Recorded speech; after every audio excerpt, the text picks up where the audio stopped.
Hi, welcome back to my YouTube channel. I'll just lather up first and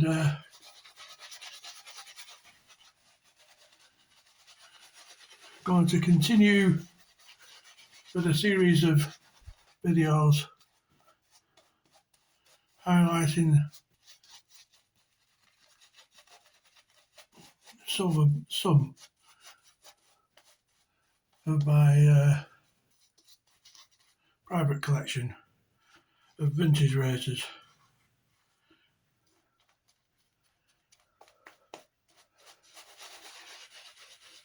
Got quite a few just ordinary type which I picked up along the way through street markets, auctions and what have you. But the ones I'll be putting on video have a bit of history, a bit of interest.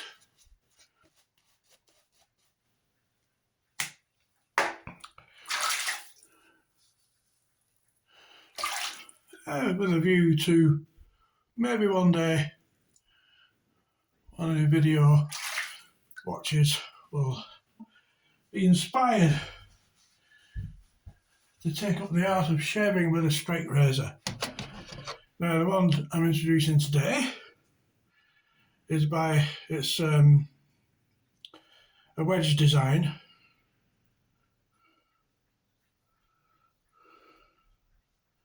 You can see, I'll just step out of the line. I try not to cut myself. There. You can see it's quite a wedge. Now this particular razor is quite infamous to its maker, Hawcroft Sons. It's called the Renown. They named it the Renown. Quite a slim blade, and I use this about once a month, something like that. And considering it's 180 years old, it was probably made around about 1840, something like that. It's still shiny, like new. It was probably made by William Hawcroft of Hawcroft and Sons. So I'll take you through the history while I'm having a shave.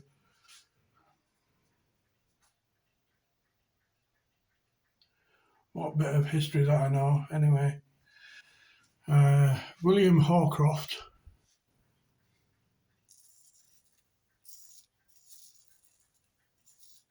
was the son of Isaac Hawcroft, and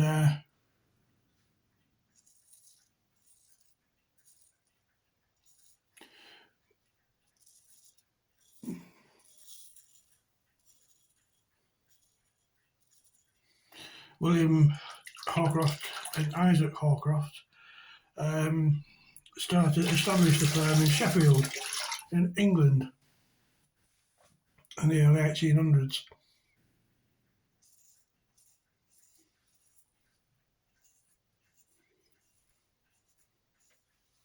And William started his apprenticeship in 1811, and believe it or not, he had to serve about 7 years.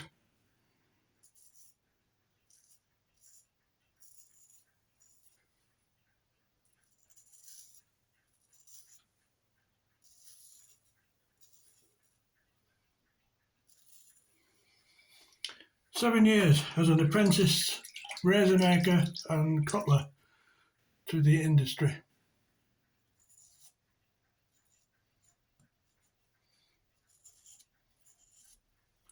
And if your boss deemed that you weren't good enough even after 7 years, they could extend it.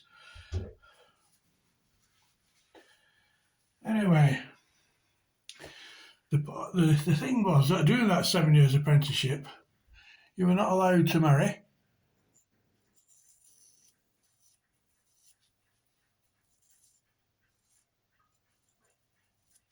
I assume in case you did a runner. And you're not allowed to have kids either.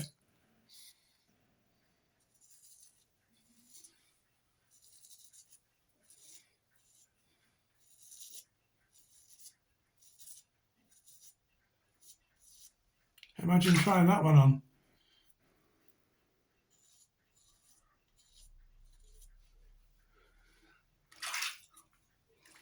Now I've torn this blade down just a little bit. I can be quite not clumsy.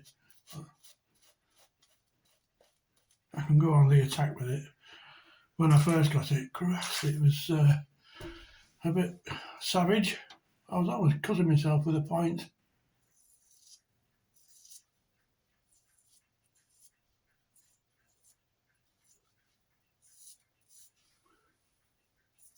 Well, now I've settled it eventually. Anyway, going back to William Hawcroft, chief razor maker.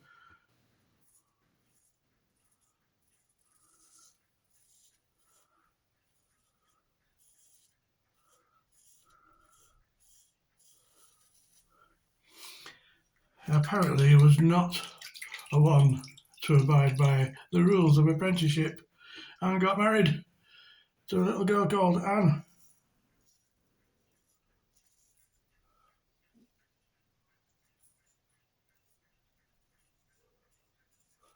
And between them, they managed to raise 5 kids by 1841.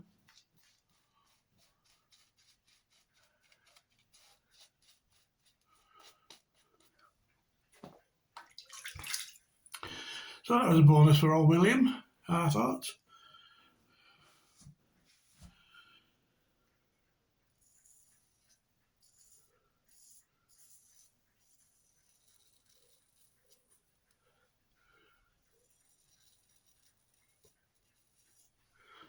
Hey, look at that.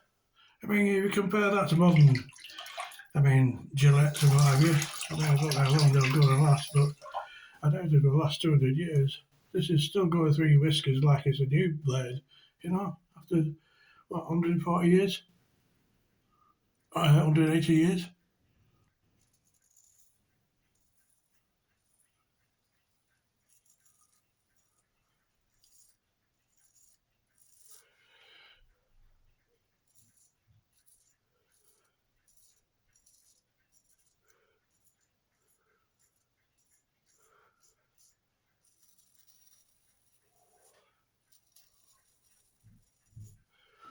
I'll leave my goatee on, I think.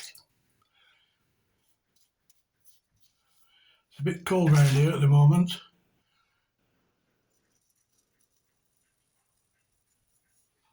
Fortunately, it's above freezing, but having a little goatee just helps.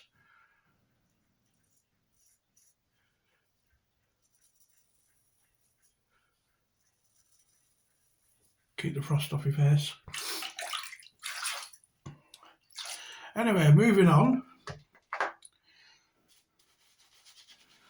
William and Anne had 5 kids, but unfortunately, she passed over when she was about 65, 66 years old. Not a ripe old age, really, these days.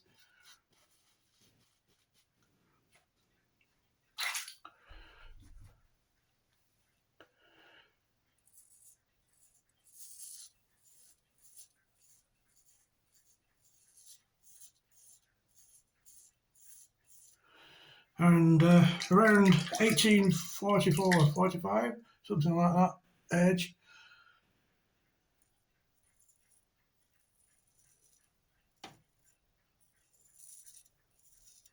William merged to form a new business. He merged business with a guy called Samuel Pearson. Pardon me.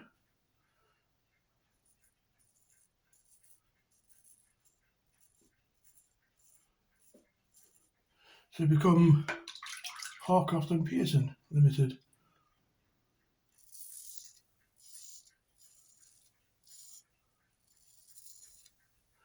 And I have one of their razors as well. Hawcroft and Pearson. It's probably one of my biggest razors to date.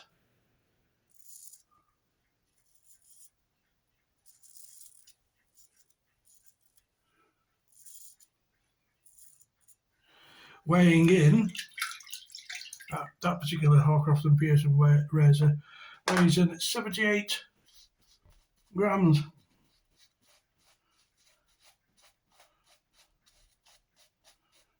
The average is about 43 grams.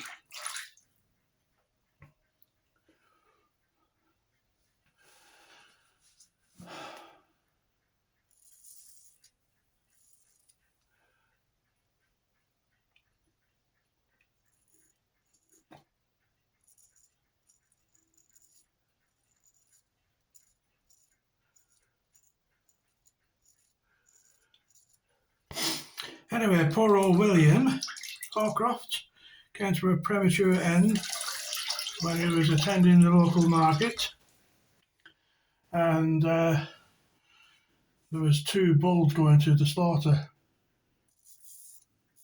which he was stood next to, and it must have started raining because he put his umbrella up.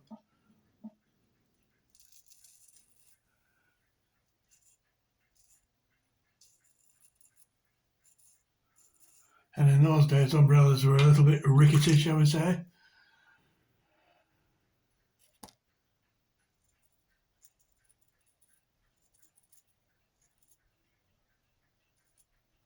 And the noise startled both of the bulls and knocked William to the floor. And then one of them went to go with the horns.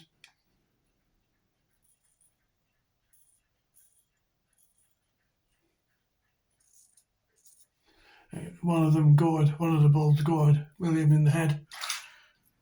And unfortunately, he died 2 days later from his injuries.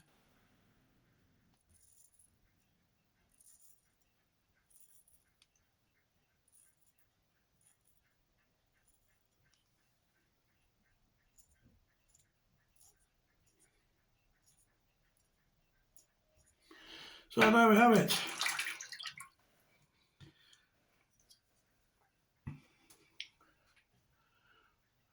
A good old-fashioned traditional razor. Quite narrow actually. Normally they go to about this depth. It's quite a narrow blade. Still does the job though. After 180 years, still going fine.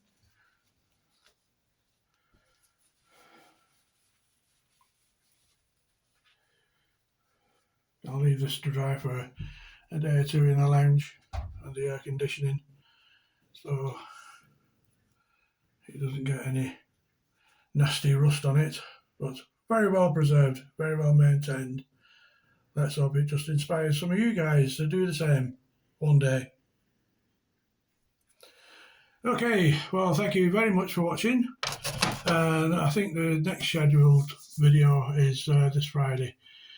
I'm not too sure what I'm going to be doing at the moment, but I'll try to do something of interest to the general guys out there.